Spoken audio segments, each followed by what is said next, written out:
கோவையில் நடைபெறும் times business award நிகழ்ச்சியில் பாஜக மாநில தலைவர் அண்ணாமலை உரையாற்றி வருகிறார். அந்த காட்சிகளை தற்பொழுது பார்த்து வருகிறோம். அரசியல்வாதிகளுக்கு நீங்கள் வைக்கக்கூடிய கேள்விகளாக நான் எடுத்துக்கொள்கின்றேன். அரசியல்வாதியாக இங்கே வந்திருக்கின்றேன்.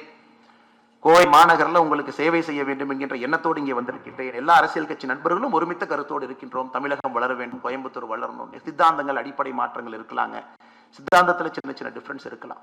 ஆனால் நீங்க உங்களை மாதிரி ஒரு இன்டெலிஜென்ட் பீப்புள், உங்களுடைய பொலிட்டிக்கல் கான்வர்சேஷன் இப்படி தாங்க இருக்கணும். உங்களுடைய political conversation should be like this. அந்த ஒரு நல்ல ஒரு கலாச்சாரத்தை நீங்கள் ஆரம்பிக்க வேண்டும் என்பது என்னுடைய அன்பான ஆசை.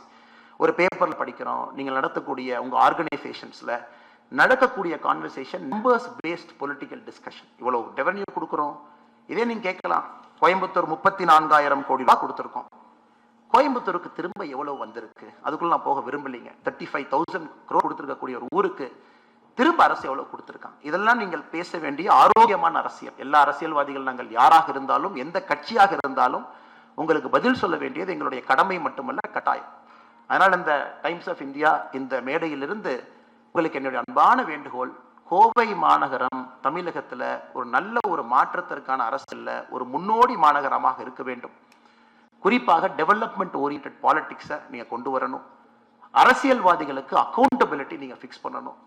நீங்க ஹார்ட் ஒர்க் பண்ற அளவுக்கு நாங்க உங்களுக்கு ஹார்ட் ஒர்க் பண்றோமா, உங்களுடைய குறைகளை வேகமா தீர்க்கிறோமா, உங்களுக்கு நல்ல நவீனமான விமான நிலையத்தை வேகமா கட்டி கொடுக்கிறோமா, மெட்ரோ ட்ரெயின்ல இருந்து வேகமா உங்களுக்கு கொண்டு வந்து சேர்த்துறோமா, இதெல்லாம் உங்களுடைய கேள்விகளாக இருக்க வேண்டும்.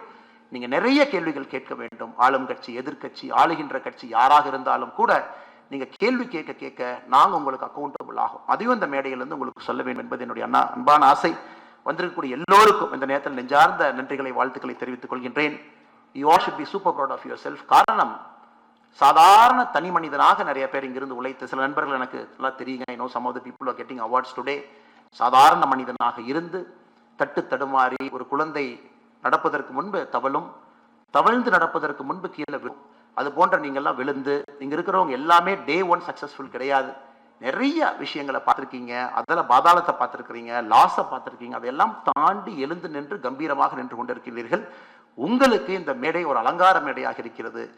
இந்த விருதுக்கு பெருமை என்று சொல்வதை விட, உங்களுக்கு பெருமை என்று சொல்வதை விட, உங்களுக்கும் விருதுக்கும் சேர்ந்து கோவை மாநகரத்துக்கு இது பெருமை என்று தான் சொல்ல வேண்டும். உங்க inspiration, let you produce thousands of good entrepreneurs. ஆயிரக்கணக்கான நல்ல மனிதர்களை கோயம்புத்தூர்ல உருவாக்குங்க. இன்னும் வேகம் வளருவோம்.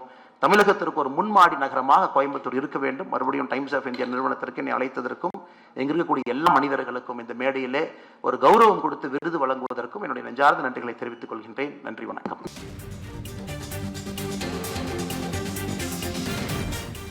கோவையில் நடைபெற்று வரக்கூடிய டைம்ஸ் பிசினஸ் அவார்டு நிகழ்ச்சியில் அண்ணாமலை உரையாற்றினார். அந்த காட்சிகளை நாம் தற்பொழுது பார்த்தோம்.